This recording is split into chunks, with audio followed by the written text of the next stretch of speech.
कार्यक्रम पत्र के लिए धन्यवाद के सभी श्रोताओं को अरुण पांडे का नमस्कार। और श्रोताओं हमारे साथ हैं सना सलीम जी, आपके बहुत सारे ईमेल के साथ। सना जी आपको भी नमस्कार। अरुण जी आपको नमस्कार और कार्यक्रम सुनने वाले सभी श्रोताओं को सना का नमस्कार। और उस बार जैसे इत्तेफाकन वाला जिक्र आपने किया था नहीं, तो इस बार ऐसा लगता है कोई इत्तेफाक नहीं है, हो तो आप बता सकती हैं। इत्तेफाक तो नहीं है, लेकिन ये है जरूर कि देखते ही देखते साल के 8 महीने जो है वो बीत गए हैं। बिल्कुल, और वक्त कैसे बीतता है ये पता नहीं चलता। और सितंबर आ गया और उसके पहले हफ्ते में पहले ही दिन इतवार है, तो इतवार बहुत सारी खुशियां लेकर बहुत सारे लोगों के मन में आता है। और खासतौर से जिन श्रोताओं को हमारे इस कार्यक्रम का इंतजार रहता है उन्हें भी इंतजार होता है कि उनके मेल जो है वो शामिल हों। तो मेल जो है वो पढ़ने का सिलसिला शुरू करते हैं अरुण जी। पहला जो मेल है आज जो हमें मिला है वो है शशिधर पाल का, बरईपुर जौनपुर से जी।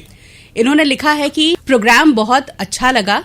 कल का जो प्रोग्राम था आपके पत्र आपके गीत, अरुण पांडे सर को धन्यवाद। थोड़ा लोकगीत के प्रोग्राम का समय बढ़ा दीजिए। 15 मिनट का लोकगीत का प्रोग्राम और आकाशवाणी से नहीं होता, केवल आपके यहाँ से होता है। लेकिन इस वाले मेल से ये साफ नहीं हो रहा है कि ये 15 मिनट का लोकगीत को बढ़ाना चाहते हैं या हमारे यहाँ 15 मिनट का है, तो लगता है कि और कहीं से 15 मिनट का नहीं होता। हालांकि कई केंद्रों पे हम लोगों ने भी काम किया है और प्रायः जो लोकगीतों के प्रोग्राम हैं वो 15 मिनट के ही होते हैं। तो 15 मिनट का वक्त, और खासतौर से हमारे यहाँ ये बटा हुआ है कि शाम को आप कृषि जगत में लोकगीत सुन पाते हैं आमतौर पे एक ही कलाकार का, और फिर सुबह में 9:50 पर है और दिन में 1:45 पर। तो एक दिन में एक जो रिकॉर्डिंग होती है कलाकार की 5-6 लोकगीतों की, तो वो सुबह से लेकर शाम तक बटा रहता है उनकी प्रस्तुति।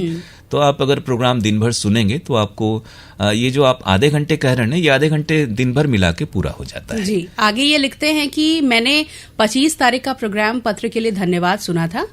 सना जी और अरुण जी को बहुत बहुत बधाई। और आगे ये लिखते हैं कि एक विनती है कि बैकग्राउंड म्यूजिक जो बजाते हैं अंतराल पर भोजपुरी वाले बीच बीच में बजाया करिए, बहुत अच्छा लगता है। और लोकगीत का 15 मिनट से आधे घंटे पता नहीं चला 15 मिनट का आधे घंटे वाली बात तो इनकी जो है स्पष्ट हो गई। लेकिन किस धुन को, फिलर को बोल रहे होंगे या बैकग्राउंड म्यूजिक को बोल रहे हैं शायद, तो किस कार्यक्रम में उसे बजाना है, थोड़ा सा स्थितियां साफ करेंगे। हाँ, इसको थोड़ा सा। और बधाई आपने दी, लगता आपने हम लोगों का कार्यक्रम सुना, उस बात के लिए बधाई। तो हम लोग आपको शुक्रिया कह रहे हैं, आपके बहुत आभार प्रकट कर रहे हैं कि आप कार्यक्रम आपने सुना। और साथ ही इसी प्रकार प्रतिक्रियाओं का सिलसिला बनाए रखिएगा। हमें लग रहा है चूंकि आप रोमन में लिख रहे हैं, इसलिए बहुत सी बातें आपकी स्पष्ट नहीं हो पाती हैं।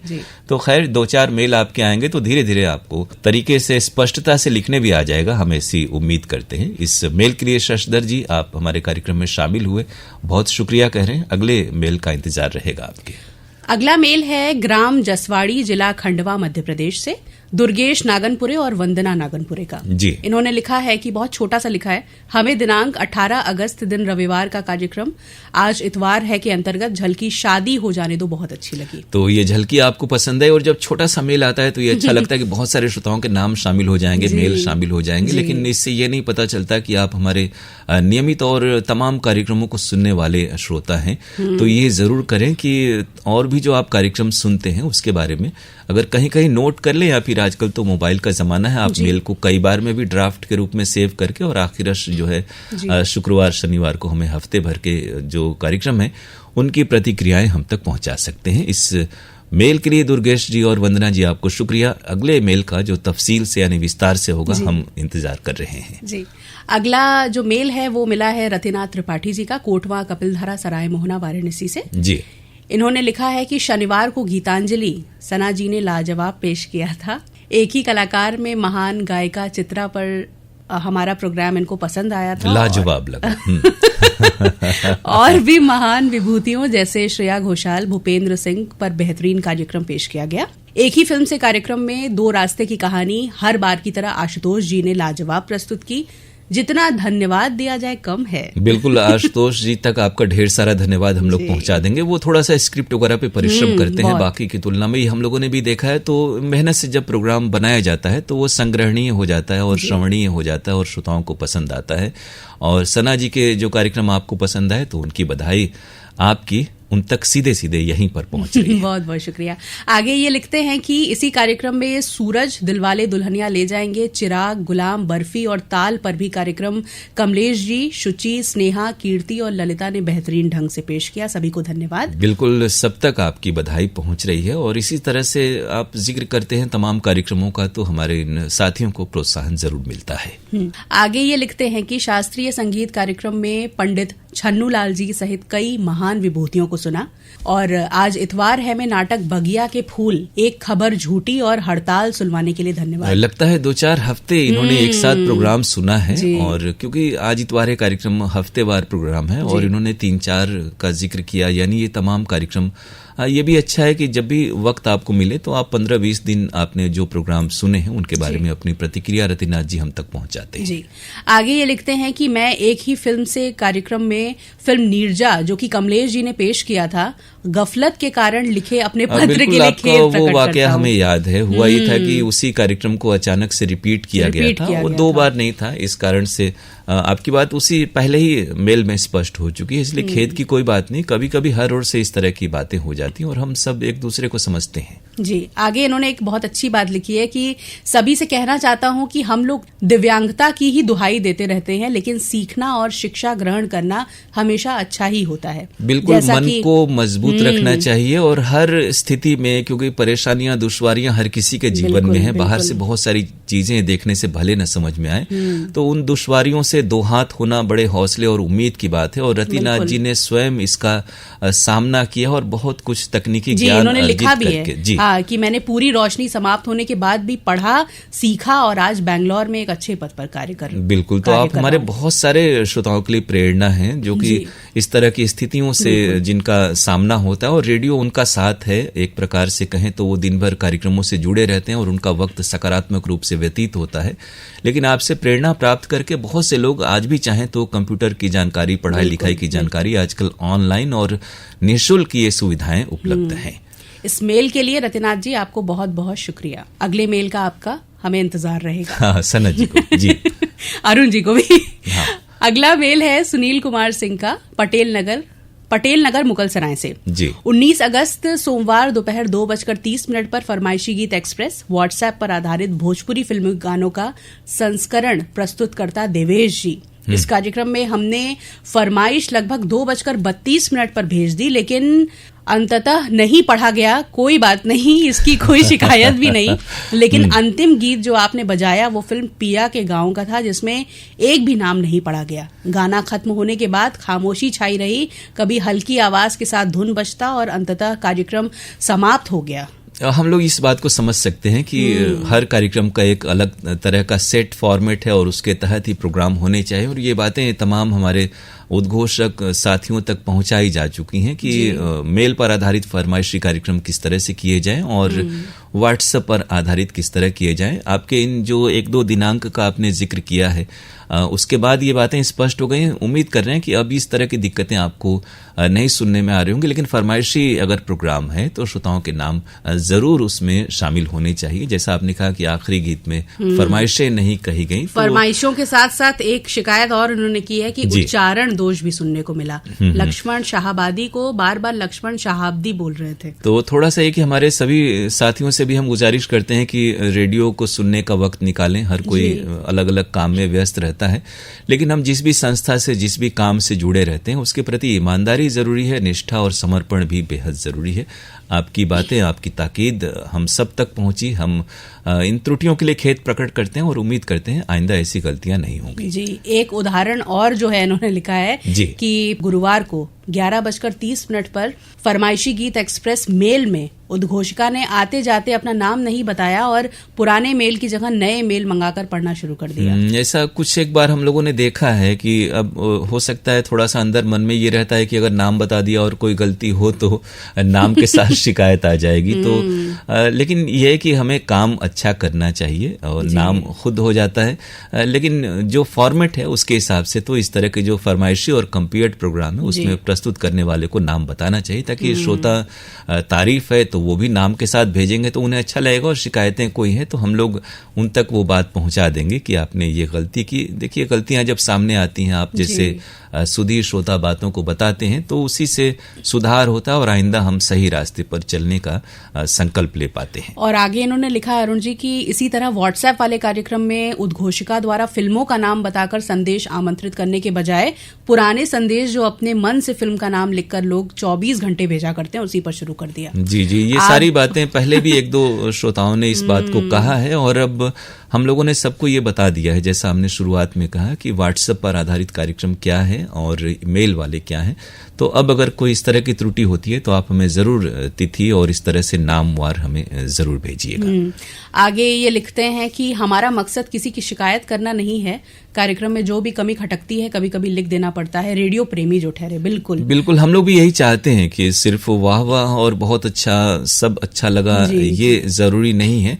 आप कुछ इस तरह की बातें करते हैं, क्योंकि हर प्रोग्राम हर कोई सुनता है, हमारे जो साथी हैं वो भी ये प्रोग्राम सुनते हैं और उन्हें मालूम पड़ता है कि कहाँ किससे हम सभी निरंतर सीखते रहते हैं। और हमारे यहाँ तो निंदक नियरे राखिए की परंपरा भी रही है। तो आपके ये जो विचार हैं, उद्गार हैं जो आप व्यक्त करते हैं, वो हमारे लिए रास्ता दिखाने का काम करते हैं। और अगर देवेश जी ये सुन रहे हैं कार्यक्रम तो उनको थोड़ा सा अच्छा लगेगा जान के कि इन्होंने आगे तारीफ भी लिखी है उनकी कि भोजपुरी फिल्मों में से अच्छे गानों का चयन कर, जिसमें भैया दूज, बिहारी बाबू, बलमा, नादान और पिया के गांव के गीतों को भी सुनवाया। बिल्कुल, थोड़ी सी गलती हो जाती है, अगर उन्होंने पिया के गांव वाले गाने के साथ फरमाइशें बोल दी होती तो फिर सब गुड होता।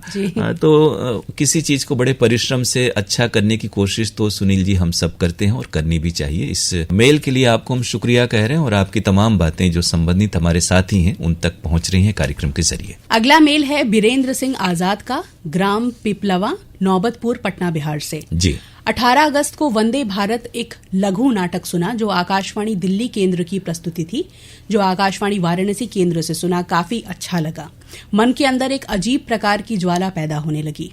18 अगस्त को ही एक झलकी सुनी, हो जाने दो शादी, काफी रोचक लगी। महिलाओं के लिए आपके केंद्र से जो 2 प्रोग्राम प्रसारित होते हैं, यानी कि गृहलक्ष्मी और अंगनैया, बहुत ही सुंदर और विशेष जानकारियों से भरपूर होते हैं। बिल्कुल, जो ये अगस्त का पूरा महीना होता है उसमें देशभक्ति से जुड़े हुए तमाम कार्यक्रम और खास तौर से तिथियां पड़ती हैं, स्वतंत्रता दिवस हो या भारत छोड़ो आंदोलन से जुड़ी हुई जो तिथियां हैं, तो उन तमाम अवसरों पर हमारे यहाँ से राज्य स्तरीय और राष्ट्रीय कार्यक्रम होते हैं, स्थानीय कार्यक्रम होते हैं, वो आपको पसंद आते हैं और उन कार्यक्रमों को सुन करके देशभक्ति का जो जज्बा है वो और भी मजबूत हो जाता है। ये बात आपने बिल्कुल सही लिखी है। और महिलाओं के जो कार्यक्रमों का आपने जिक्र किया, खासतौर से अंगनैया या कृषि जगत, हमारे यहाँ जो विशेष श्रोताओं के कार्यक्रम है लोकल भाषा में, बोली में, तो उनकी भी एक अहमियत है, उसमें तमाम जानकारी की बातें दी जाती हैं और हर किसी को उससे लाभ और प्रेरणा मिलती है। जी, आगे ये लिखते हैं कि 19 अगस्त यानी कि रक्षाबंधन को आपके पत्र आपके गीत प्रोग्राम में देवेश गुप्ता द्वारा प्रस्तुत किया गया कार्यक्रम वो काफी निराशाजनक रहा। उस दिन रक्षाबंधन का त्योहार था और एक भी गाना रक्षाबंधन पर नहीं बजा। ये तो है कि शुरुआत के इस कार्यक्रम के सोचिए 8-10 मिनट में देवेश जी का जिक्र बहुत हो गया, तो नाम इस तरह भी हो जाता है। हम ऐसा काम करें कि लोग नाम अच्छे संदर्भ में लें, शिकायतें न आए। तो उम्मीद है इतनी सारी बातें जब 1-2 हफ्ते से हो रही हैं तो देवेश जी में जरूर सुधार हमें सुनने को हम सबको मिलेगा। बिल्कुल, इस मेल के लिए बहुत बहुत शुक्रिया आपका। जी, अगला मेल है सुनील यादव, शिव कुमार यादव, ग्राम पीपल नीम चौक, अमोड़ा, केशवकाल, छत्तीसगढ़ से। जी, अरुण सर और सना सलीम को स्नेह भरा नमस्कार। दिन शनिवार 17 अगस्त 2024 को अरुण पांडे सर के द्वारा हेलो फोन इन फरमाइश का कार्यक्रम 11 बजे आया। खूबसूरत गीतों और अच्छे अच्छे श्रोताओं से अपने अंदाज में बात करने का तरीका बेहतरीन लगा। समय कब निकल गया पता ही नहीं चला और देवरिया से काफी अच्छे आवाज के धनी उदिता जी से बातचीत बेहद पसंद आई। उदिता जी को भी बधाई। चलिए, बहुत सारे हमारे श्रोताओं की भी पहचान कार्यक्रमों के जरिए बन जाती है। और वैसे एक बात और है कि ये जो तमाम फोन इन वाले श्रोता हैं हमारे, वो देश के विभिन्न केंद्रों को कार्यक्रमों में फोन करते हैं और उनकी बातें वहां तक पहुंचती हैं। आकाशवाणी के कार्यक्रमों का प्रचार प्रसार हर कोने में देश दुनिया तक हुआ है। आपका ये जो मेल है इस बात की तस्दीक करता है। सुनील जी, आपको तमाम कार्यक्रम पसंद आए और खासतौर से 11 बजे बहुत सारे फरमाइशी कार्यक्रम हो गए हैं। इसी कारण से आपको अब शनिवार का जो हेलो फरमाइश है वो 11 बजे सुनने को मिलता है और ये कार्यक्रम आपको पसंद आया, हम आपको शुक्रिया कह रहे हैं। अगले मेल का इंतजार सना जी को और हमें रहेगा। जी, अगला मेल है हमारे नियमित श्रोता अनिल कुमार गुप्ता गोंड, रमा गुप्ता गोंड का, पहाड़िया अशोक विहार कॉलोनी फेज 2 से। जी, इन्होंने लिखा है कि पीकेएलडी अब केवल प्रतिक्रिया का ही नहीं, सुझाव और संदेशों का कार्यक्रम हो गया है। और सना सलीम, ये मुझे लगता है अरुण जी आपको पढ़ना चाहिए। बिल्कुल, आपने लिखा है कि सना सलीम जी की उपस्थिति में ये कार्यक्रम और लोकप्रिय होता जा रहा है। तो बिल्कुल हकीकत है। थोड़ा सा क्या होता है कि बहुत सहजता से जो कार्यक्रम किए जाते हैं और आपस में कोई इस तरह की औपचारिकता या थोड़ा सा संकोच नहीं होता, तो निसंदेह वो कार्यक्रम अच्छा होता है और आप लोगों की प्रेरणा इसी प्रकार इस कार्यक्रम को और ऊंचाई तक ले जाए, हम भी यही कामना करते हैं इंशाअल्लाह। आगे ये लिखते हैं कि बाल संघ में अंकों का खेल गणित, जिसकी प्रस्तुति प्रवीण बसंत पटवर्धन की थी, काफी प्रभावशाली और जानकारी भरी प्रस्तुति और गणित को आसानी से समझने में बहुत ही सहायक होगी सभी के लिए। जी, पूरी टीम को बधाई। अरुण पांडे जी, मात्र इनकी उपस्थिति से ही प्रोग्राम बेहतर और मनोरंजन पूर्ण हो जाता है और लोग सुनते हैं और फरमाइश और व्हाट्सएप ज्यादा से ज्यादा करते हैं। ये तो है कि इन कार्यक्रमों की लोकप्रियता ये होती है कि आप उनके नाम कितना शामिल कर पाते हैं, और नाम सही शामिल करते हैं। सही जगह के नाम सही बोले जाएं, श्रोताओं के नाम सही बोले जाएं। तो एक चुनौती होती है कि आप 6-7 फिल्में लेते हैं और 1 घंटे में बहुत सारे सैकड़ों की तादाद में नाम अचानक से आ जाते हैं। तो उस बीच अपने प्रोग्राम को संतुलित करना, पेश करना, धीरे धीरे सभी को आ जाए, हम लोग तो यही कामना करते हैं। आगे एक और बहुत अच्छी चीज इन्होंने लिखी है कि मैं चाहूंगा कि गानों का चयन थोड़ा और मधुर और इश्क, मोहब्बत, प्यार, प्रेम, इससे अलग कोई और भी विषय का चयन। बीच बीच में गाने अलग अलग विषयों के, या फिर कोई त्योहार या कोई अवसर आता है तो अलग भी गाने आते हैं, लेकिन तमाम फिल्में भी आप मानेंगे कि आपने जिस विषय का जिक्र किया, तमाम फिल्में, कहानियां, उपन्यास, सबके केंद्र में यही विषय होता है। जीवन की अहमियत हर विषय की है, हर राग रस की है। इसी प्रकार गीत संगीत भी हर तरह के हैं और हर, आप देखिए, वो चाहे कव्वाली हो या अलग अलग धुनें, लोक धुनों से जुड़े हुए गाने हो, आप फिल्मी गीतों के किसी भी प्रोग्राम में अलग अलग सामंजस्य होता है। फिर भी आपकी इस बात का हम लोग गौर और करेंगे। विषय की बात अगर आप कर रहे हैं तो कुछ बातें, कुछ गीत जो प्रोग्राम जाता है हमारे यहाँ से, वो अलग अलग विषयों पर ही आधारित होता है और उसी से रिलेटेड जो है हम लोग गाने भी प्ले करते हैं। तो आप और तो सुबह में चाहे गुड मॉर्निंग बनारस हो या युवाओं का कार्यक्रम हो, उसमें विषय परक बातें तो होती ही हैं। और एक चीज और भी है कि श्रोता भी अलग अलग बैकग्राउंड के होते हैं, हर किसी से आप हर विषय पर बात नहीं कर सकते। इसको ख्याल रखते हुए थोड़ा सा कुछ कार्यक्रमों में ये आजादी जरूरी भी है। उम्मीद है आप इस बात को समझेंगे। जी, आगे ये लिखते हैं कि इस हफ्ते देश में कुछ घटनाएं बहुत कुछ सोचने को मजबूर करती हैं, इसलिए रेडियो कम और समाचार चैनल को ज्यादा समय दिया था, लेकिन आप लोगों का प्रोग्राम भी सुनता रहता था। इस हफ्ते सिद्धार्थ जी, योगेश जी और देवेश जी की आवाज सुनी और सायंकालीन सभा में वरिष्ठ उद्घोषक लोगों की आवाज सुनने को मिलती है जो बहुत ही प्रभावशाली रहती है।